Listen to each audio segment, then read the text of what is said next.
Alfena, 10 de setembro de 1990, 8h30 da manhã. Dezenas de testemunhas afirmam ter visto um objeto voador estranho que acabaria por percorrer um raio de 500 metros por um período de 50 minutos. O objeto voador que em 1990 pairou sobre os céus da Alfena mantém-se até hoje por identificar.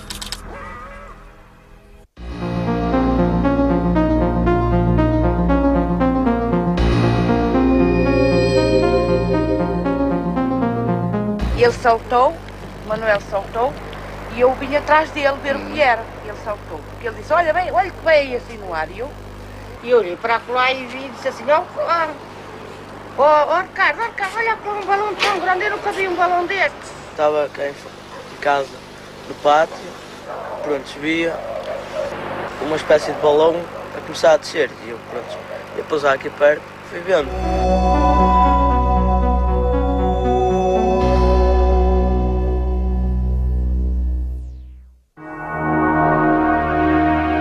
Nas instalações do STEC, Centro Transdisciplinar de Estudos da Consciência, na Universidade de Fernando Pessoa, largas centenas de relatos de observação de fenómenos aéreos, considerados invulgares pelas testemunhas, foram sendo arquivados desde a década de 70. Resultado de um trabalho de recolha de inquéritos feitos no terreno, na sua imensa maioria, essas descrições acabam por ser explicadas à luz dos conhecimentos científicos. No entanto, permanece uma pequena percentagem de situações cuja natureza última resta por identificar com total segurança. Por isso, investigadores de diferentes disciplinas, das ciências humanas às físicas, encontram-se regularmente no STEC para analisar os testemunhos disponíveis, projetar estudos teóricos e verificar hipóteses de explicação para os relatos mais complexos. O primeiro caso que vai ser documentado nesta série é o caso de Alfena, uma situação que ocorreu em 10 de setembro de 1990, aqui nos arredores do Porto, e que foi testemunhado por algumas dezenas de pessoas, enfim, ocupadas e surpreendidas naturalmente no seu cotidiano normal, numa manhã como tantas outras. Um objeto estranho, completamente indiferente, digamos assim, ao conhecimento dos habitantes dessa região da periferia do Porto, surpreendeu-os de facto nessa manhã, sobrevoando a baixa altitude a localidade e causando alguma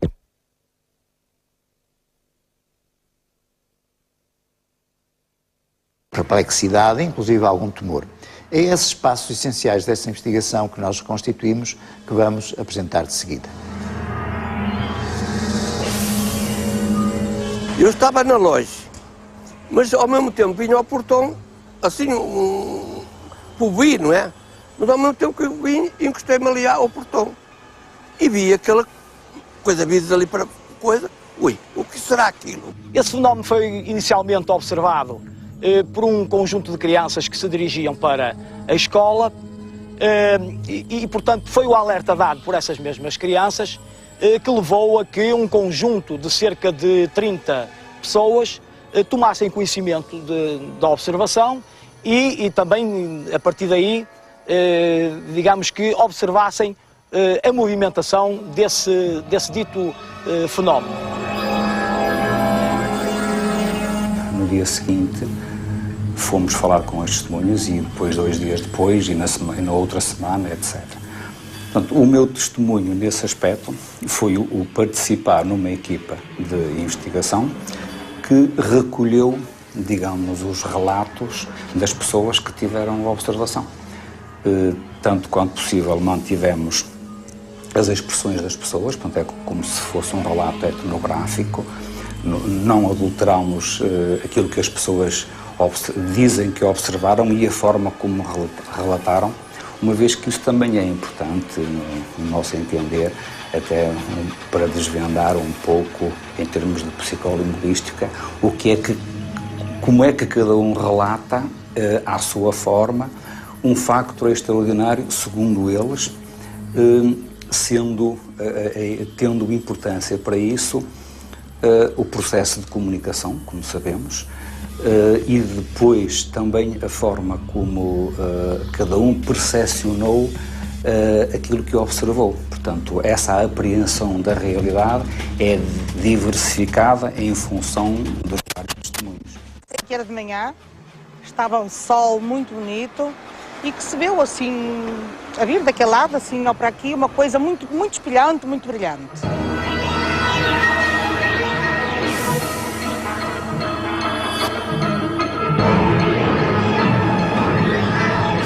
O senhor Manuel Gomes, que era um fotógrafo que vivia na altura nesta zona, foi a casa, deslocou-se da sua casa, que era ali muito próxima do local, e pegou numa máquina fotográfica e, correndo para o local exato para onde o objeto se tinha deslocado, fez uma sequência de 4 fotos que realmente confirmaram as características do fenómeno que, entretanto, as outras testemunhas que já tinham observado inicialmente esse mesmo fenómeno tinham descrito.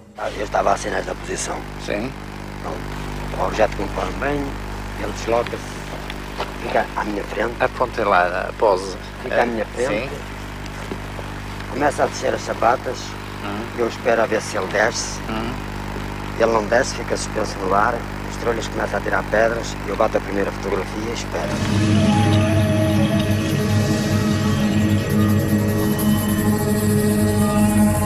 Ele rodou em direção ao Valongo, eu desloco mais à frente. Valongo para onde é que fica? Assim nesta direção. Ali para ali. Desloquei mais à frente, sei lá, 2 ou 3 metros. E vejo que já não tenho mais hipótese que ele pronto, que não vai parar, que se vai deslocar. Bato a outra fotografia, mas ele já ia a grande velocidade, não houve hipótese de bater mais nenhum.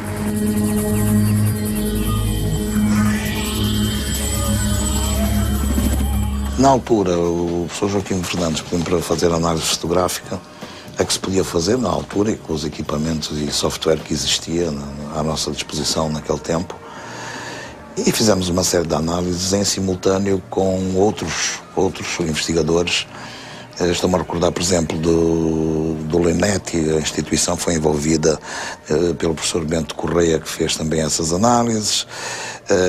Jean-Jacques Velasco também fez uma série de investigações. Ele é responsável por um centro francês de investigação de reentradas atmosféricas.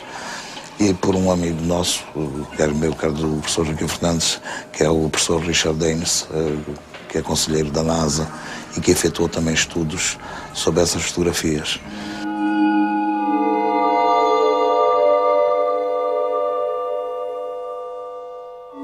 O objeto não identificado encontra-se bem centrado em todas as fotografias, o que sugere que o fotógrafo não só viu o objeto, como também lhe apontou deliberadamente a câmara fotográfica. Os resultados foram similares em todos os casos. Procuramos destrinçar as fotografias, a sequência das fotografias, verificar realmente se o dimensionamento era esse. A dimensão real do objeto rondaria os 4,5 metros. Era um objeto que se deslocava muito lentamente, quase com o sabor do vento, mas apresentava depois, na análise fotográfica, uma peculiaridade muito interessante. O objeto não era rígido. Poder-se-á pensar imediatamente até num balão.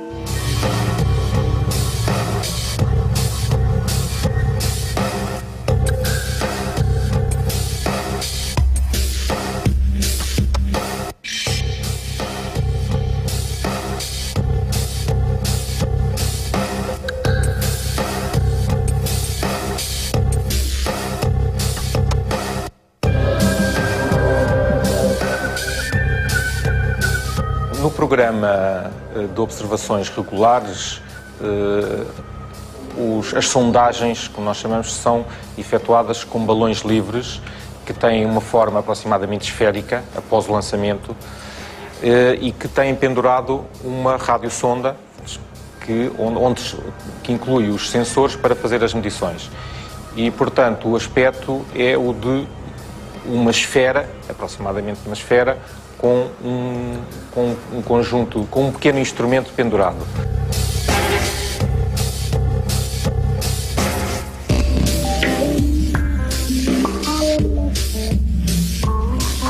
Vamos assistir ao lançamento de um balão-sonda que é um conjunto constituído por um balão meteorológico e uma radiosonda, que vai percorrer a atmosfera, uma grande parte da atmosfera ao longo da vertical, e que vai fazer medição através da radiosonda, que inclui uma série de sensores para medir a pressão, temperatura, umidade e vento, até cerca de 30 km de altitude.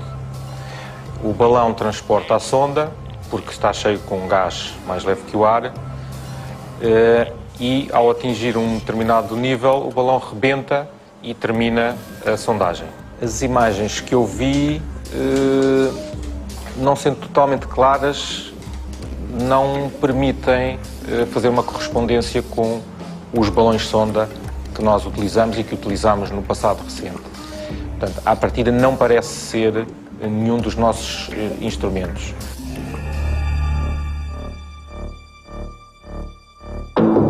O objeto apresentado na fotografia que nos foi enviada não corresponde a nenhum equipamento meteorológico deste instituto e, em circunstância alguma, poderá ser confundido com as radiosondas que diariamente são lançadas pela Estação Meteorológica de Lisboa. Mas o facto é que ele perdia massa, ou pelo menos parecia perder massa. É um objeto de forma esférica, com uma série de apêndices. Ao longo do percurso que o objeto foi efetuando e as fotografias que foram sendo feitas foram revelando, perdia partes desses apêndices até ao final, onde o próprio invólucro do que foi fotografado também se deteriorava, e o invólucro, de uma forma quase que perfeitamente esférica, passou a ser um ovoide. Isto durante uns largos minutos que teve lugar a observação. Atravessou aqui em direção ali, passou por cima dos pavilhões. Eu subi acima, fui à varanda, espreitar qual era a direção que levava, e ele, ao passar ali os pavilhões, sei que começou a descer. E a minha filha subiu as escadas, foi para a varanda, e aquilo ia a descer. Lá, eu entendia que era ali abaixo do armazém, mas não era. Era no campo. Na altura era guarda do campo do Intelectual Alfenense e diretor do clube. E um sábado de manhã, mais ou menos entre as 8h30, aparece-me um senhor a bater à porta de onde eu estava a habitar, e a bater bastantes vezes. Então eu vim cá fora, abri a porta, vim cá fora, e ele com o dedo a apontar o que se passava ali em cima no ar. Então virei-me e vi um objeto que ainda hoje estou a saber o que é. Portanto, penso eu que é um objeto daqueles não identificados. E ele todo atrapalhado, eu também estou atrapalhado, olhando para cima e vi aquele objeto suspenso no ar, e eu dou-lhes uma. Olhei para o círculo do campo de futebol. Assim, bom, vais pousar aqui no círculo, e eu abro a porta e fujo.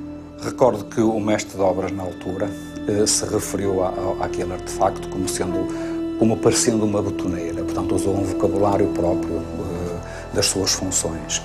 Havia quem referisse que aquilo era um objeto metálico.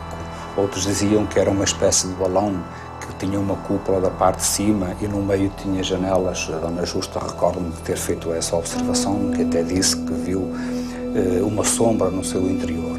Eu, para mim, sabe o que é? Faça de conta. A gente tira uma pipa e serrá-la ao meio, não é?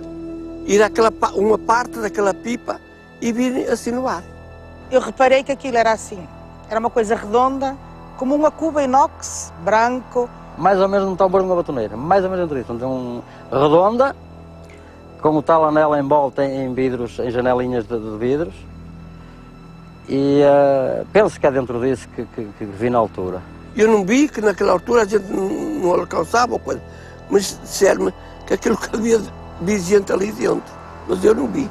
Mesmo dias depois, as pessoas efetuaram os seus relatos com uma emoção de quem esteve a viver algo de extraordinário e que naquela altura, passados dias, ainda se referia àquilo como maravilhoso.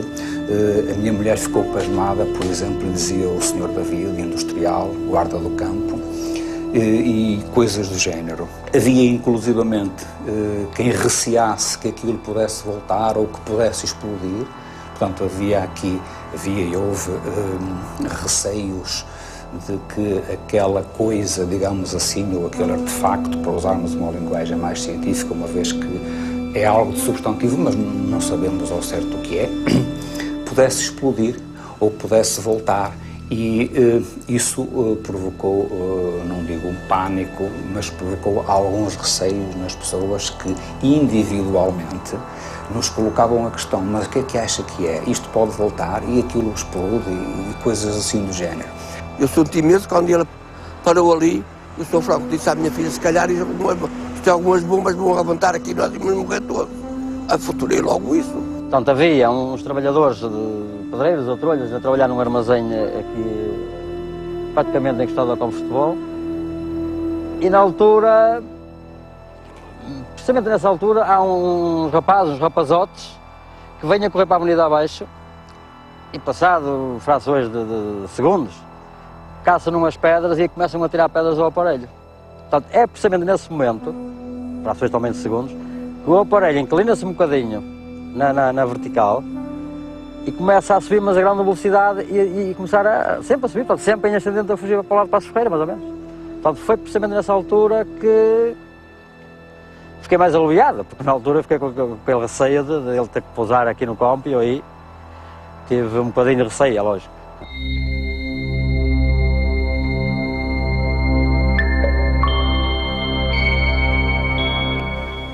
A análise fotográfica, quanto à sua veracidade, na altura praticamente que nem se questionaria, não só pelas dezenas de testemunhas que estavam presentes, quer pela idoneidade do fotógrafo.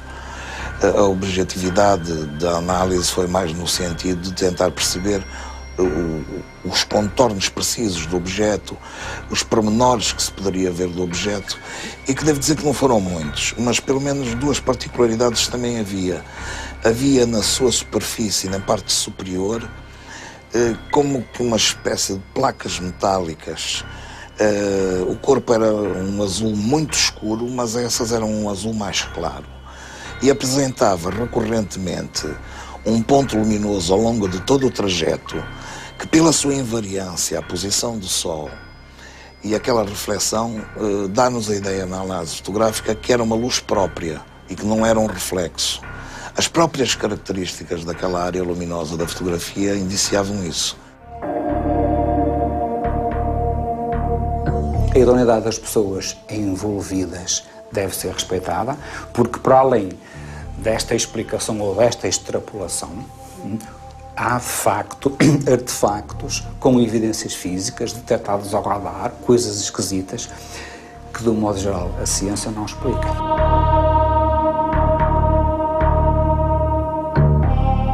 A qualidade das fotografias confirma que as mesmas foram tiradas por um profissional. Foi-nos impossível identificar a fotografia anexa à sua carta.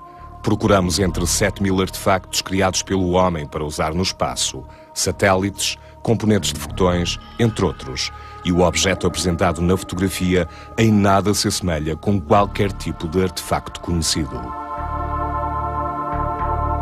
Eu pensei na altura em que aquilo seria, sei lá, a gente estou a falar de tanta coisa que seria um OVNI ou qualquer coisa assim. Nós ficámos um bocado assim. Aquilo, para nós foi um susto para nós, não é? Porque nós pensámos outras coisas. Sim, a gente pensou outras coisas, não é? Não pensámos que isto é algum balão que vai no ar, não. Pensámos que era alguma coisa que vinha aqui a levantar isto. Eu acho que é uma coisa única que acontece na vida de uma pessoa, acho que não vai acontecer mais vezes, certeza absoluta. O essencial deste caso foi dito. De qualquer forma, este tipo de fenomenologia, digamos, não está nunca encerrada. Como eu disse há bocadinho, a explicação, neste momento, à luz dos conhecimentos científicos, não nos permite realmente concluir em relação àquilo que efetivamente foi observado e, como tal, nós continuamos a catalogar este fenómeno como um fenómeno aéreo não identificado. fundo, o objetivo de todo este tipo de investigação é só um. É saber, é um OVNI ou não é um OVNI? Está identificado ou não está identificado? No caso da Alfena, não foi identificado. A hipótese mais primária e que seria a mais lógica era identificar com um balão. Essa hipótese foi excluída pelas características da análise fotográfica ao longo do movimento do objeto.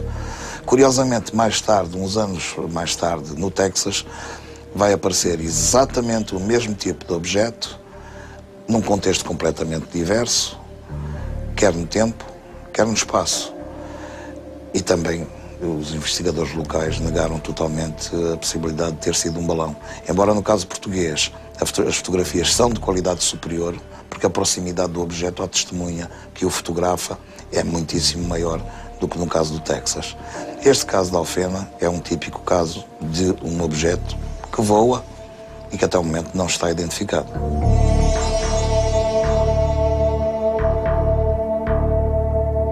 Creio que o aspecto mais saliente deste caso é o facto de a própria evidência fotográfica, dado que parece-me que inequivocamente o documento fotográfico é um testemunho auxiliar, embora não seja prova científica de qualquer que seja a natureza deste objeto, acaba por se confirmar pelos contributos visuais, pelas próprias descrições das testemunhas do caso da Alfena. Independentemente delas saberem ou não da existência das fotografias, acabaram por definir, acabaram por retratar um artefacto muito idêntico nas suas características gerais àquele que efetivamente surgiu na fotografia. Outro aspecto também interessante e que é de sublinhar digamos, o vocabulário, a linguagem particular usada naturalmente pelas testemunhas, que reflete um pouco da sua cultura, da sua situação social, da sua situação, da sua perspectiva individual sobre este tipo de fenómenos, que são naturalmente fenómenos inesperados, que não são de todos os dias, de todos os momentos, mas que acabaram por concitar um estudo vasto, um estudo complexo, não só em termos nacionais como internacionais. No fundo, o saldo que fica é que este caso Alfena, muito específico, dentro do conjunto dos casos que nós selecionamos, acaba por ser considerado, pelo menos até à data, um caso de objeto voador não identificado.